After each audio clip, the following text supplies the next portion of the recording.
Welcome into another Mandalorian rectangular table discussion. What were your impressions after that first episode? The first episode or the seventh? Because, well, we had been saying when the season started about how it started off slow, and I think that they did that on purpose so that each successive episode is more action and more exciting than the last. They're definitely building the action like that, like the ramp like they talk about in English class for a story. What's been your favorite episode so far? Probably this one. And it's coming like right after we got all this news of the barrage of content. So they have like infinite stuff to spin off to now. It seems like they're pulling out all the stops right now. They have like decades and decades worth of books and comics to pull back in. Is it your favorite of the whole series or just this season? And I guess what about it made it your favorite one? Because it seemed like it was just like a lot of action the whole time. And also Bill Burr is back. Is Bill Burr your favorite character in the whole show? I don't know, maybe. I almost wonder if they're trying to convert Bill Burr into like a Han Solo type, sort of like a reluctant hero type deal, where he's kind of not necessarily a good guy or bad guy, but he's currently aligned himself with the quote-unquote heroic side or the perceived heroes. Yeah, I hadn't really thought of that, but probably that does make a lot of sense. I felt like this last episode, just this week, was a chance to, I guess, showcase Mayfeld / Bill Burr. They strategically wrote it for him, I think, again. It took full advantage of his comedic side, and he showed his acting chops. He kind of carried the whole arc of the episode, I felt. Which is kind of funny because Harrison Ford doesn't like Star Wars either and doesn't want to be a Star Wars character, and everybody loves him. We saw how Boba Fett had a matte finish to his armor all of a sudden. To me, it kind of looked like he just bought a suit of armor from Walmart. It felt like a Walmart toy. It didn't really look great to me aesthetically. I know some people liked it. What were your thoughts on that? Well, I assume he had time to like take it through the armor wash when they went and picked Cara Dune back up. It kind of seems inconsistent that it would be more like battle damaged. I was seeing on the internet like pictures back to like the set of probably not even post-production Empire Strikes Back, and his armor looks plasticky, and that might be a purposeful callback to that, but it's kind of corny looking if they're wearing like plastic armor.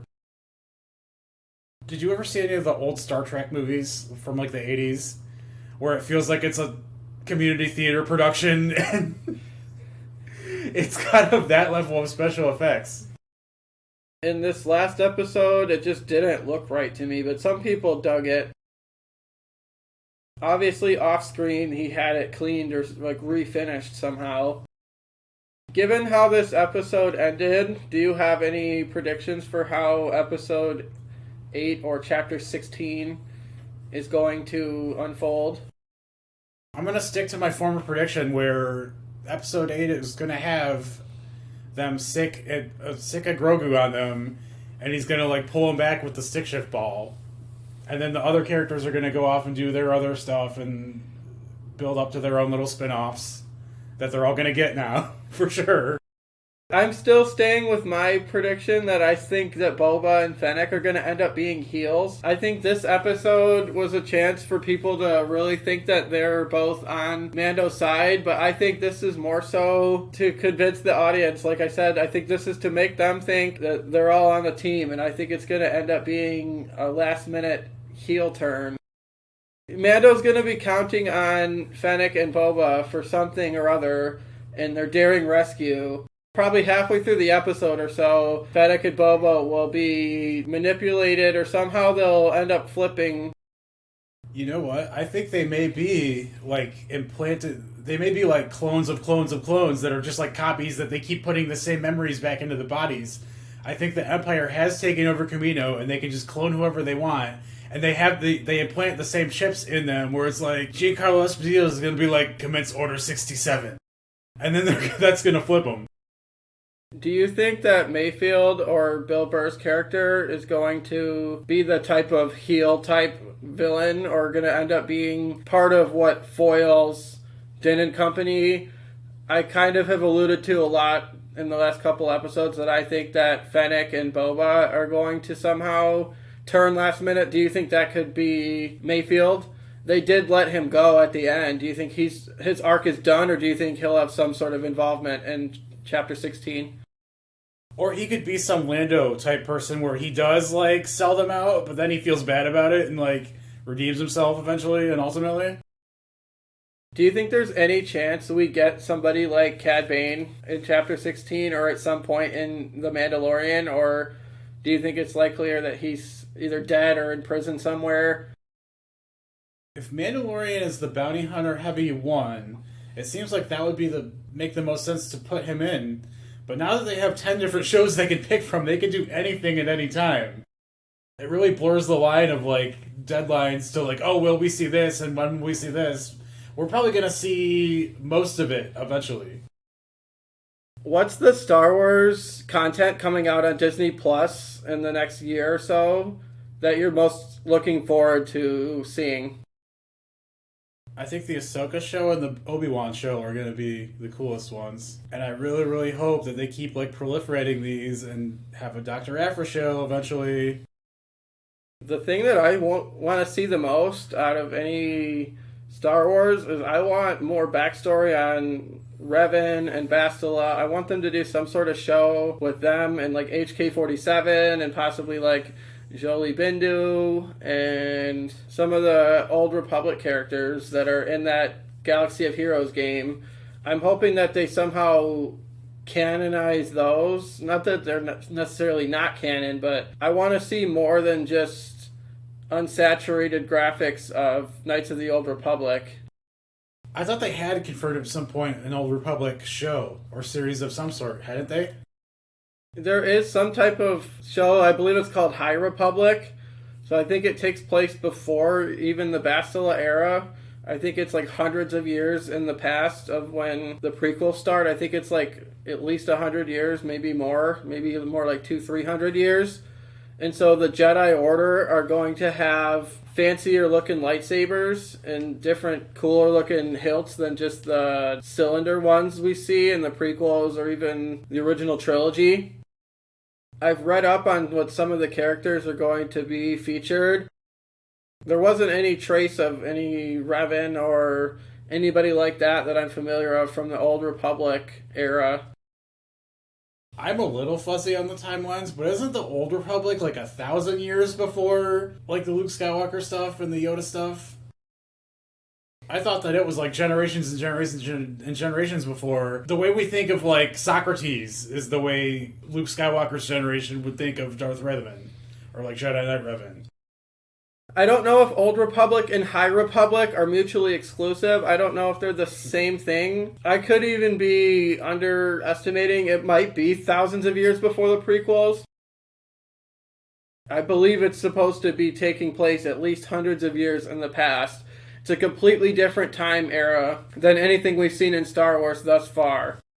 I think I saw something on the internet that the High Republic show will show a much younger Yoda where he's an angry young bloke and he's not like old and wise like we know him. He's like probably like a temperamental Anakin-y type character. So that would be fun. Do you have any opinions after seeing one more chapter on if there's going to be a Jedi that either survived Order 66 or a Jedi that's been in hiding this whole time? Do you think we'll see some type of character like that, a Force wielder, show up in chapter 16? Have you given any thoughts as to who that could be? Do you have a preference on who it would be? I don't really have a preference on who it would be, but a lot of things seem to point to it. And like from a smart business synergy perspective, they would probably have it be Cal Kestis. Is there any particular thing making you say Cal Kestis over somebody like, say, Ezra Bridger or someone like that? Is there a reason why Cal Kestis is the business synergy answer? Because he's not the protagonist of a video game. And Cal Kestis is. Well, at the same time, Ezra Bridger's the so-called protagonist of a TV show that I think a lot more people have watched than have played Jedi Fallen Order. If you're going with the business-savvy answer, I would almost think they'd try to force more Luke Skywalker down our throats, because I think casual fans would have heard of Luke Skywalker. The stuff like Rebels and the stuff like Jedi Fallen Order is really more so people that are really hardcore into Star Wars would be interested in those Star Wars mediums. An original trilogy iconic character like Luke Skywalker would get people that haven't watched Star Wars since the 70s or 80s to tune in just because they'd want to see the one character they've probably heard of. Well, they already did that for the sequels. That's the exact same thing they pulled out of the bag of tricks for the sequels. If it was going to be guaranteed that the character in question that may or may not show up was going to be either Princess Leia or Luke Skywalker, if it was guaranteed to be one of those two, which one would you say is likelier? Because at this point in time, at least in Legends, Leia was also being trained by Luke, and so it's possible that she could maybe be the one that shows up. Luke has some really impressive power level accomplishments from Legends. I guess this would be an interesting comparison. What's more impressive, Luke force projecting himself across the galaxy and fighting Kylo, or Princess Leia freezing time and reversing time back into the ship after being blasted by the TIE silencer?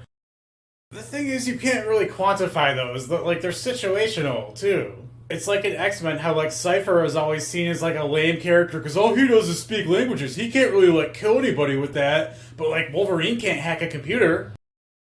I guess I see what you're saying. I guess I'm just trying to think in terms of how Death Battle puts a number of TNT on subjective feats and therefore argues one or the other based on the amount of TNT. I don't know how you would calculate that in these two situations. I guess it's just your opinion on what you think is more impressive.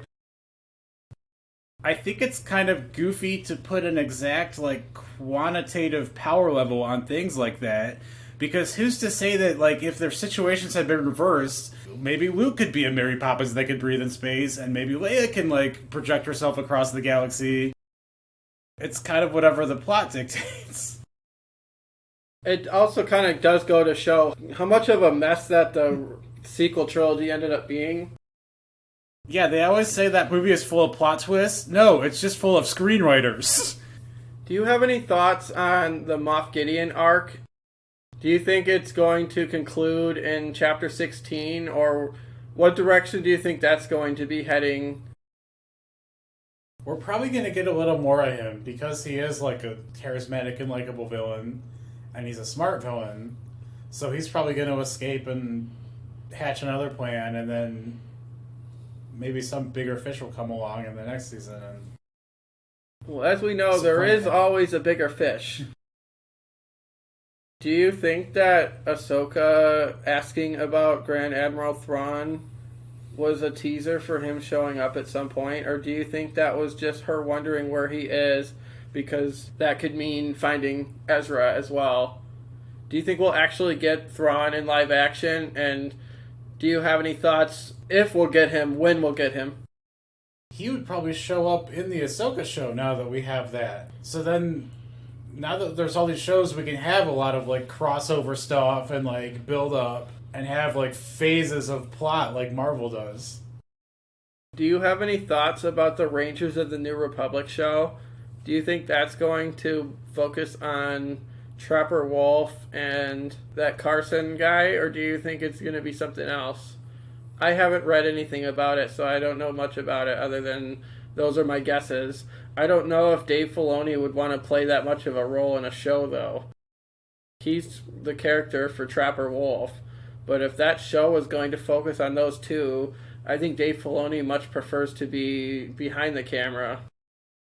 They would probably show up as cameos, but I think a lot of people were assuming that was going to be like a Cara Dune show mostly. And like Carl Weathers would probably be in the show, but it's like Cara Dune teaming up with people. It wouldn't be out of the question to assume that like Bill Burr would show up in that and they'd have like a begrudging buddy cop episode of that.